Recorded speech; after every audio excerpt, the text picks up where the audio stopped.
with Mrs. Smith online, and it's something I've written on my notes.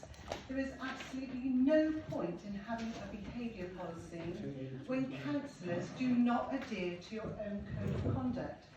You can't tell the public not to make things personal and to pinpoint people out in the public gallery if you're not going to do it yourself.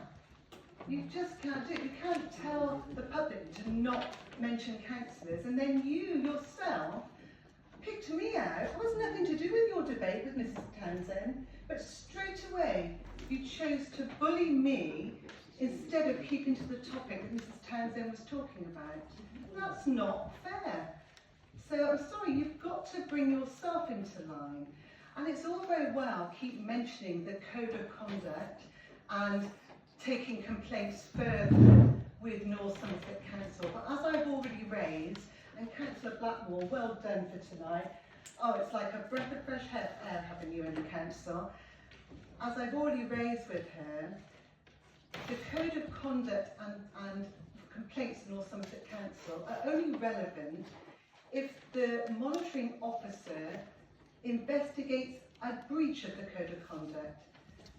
Your social media policy was an extension of the code of conduct and therefore can be raised as a complaint. Your behaviour policy, I haven't had a chance to read it all through, but could you please confirm after I've spoken whether it is an extension of the code of conduct? If it is not, then we can't go to the monitoring officer to complain about it. And one other item I've mentioned about the code of conduct and taking things to the monitoring officer is Councillor Janet Davey, before becoming a councillor, and I've got the copy of what she said and I'll send it to you, said that going to the complaints department in North Somerset Council is a waste of time. If a councillor on this council thinks it's a waste of time, then what hope is there for members of the public?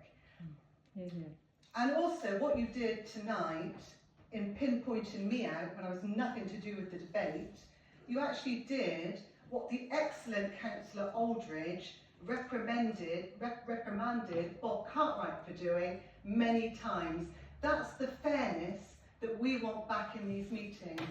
So yes, it's lovely to hear that you're going to listen to the public, but you've got to try and take yourself into account. And why, when something happens, like what happened to Ken Smith and Paul Mortby at the last town council meeting, why is it the public have got to raise things?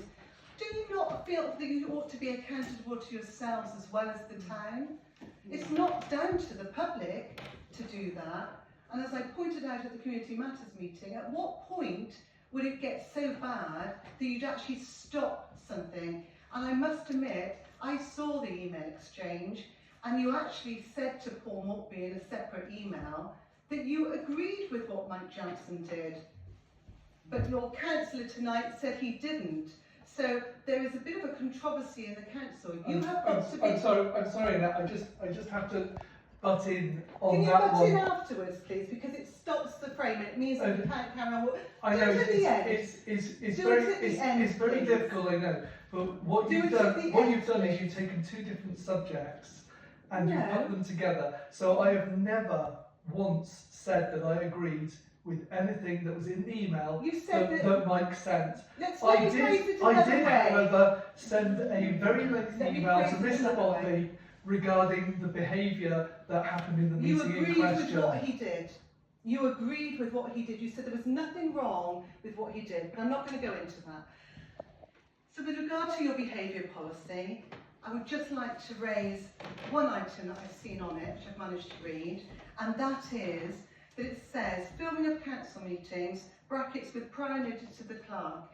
Can I remind Portishead Town Council yet again, and I've done it at many, many meetings, the government legislation that allows us to record also allows us to do so without prior notification to anybody.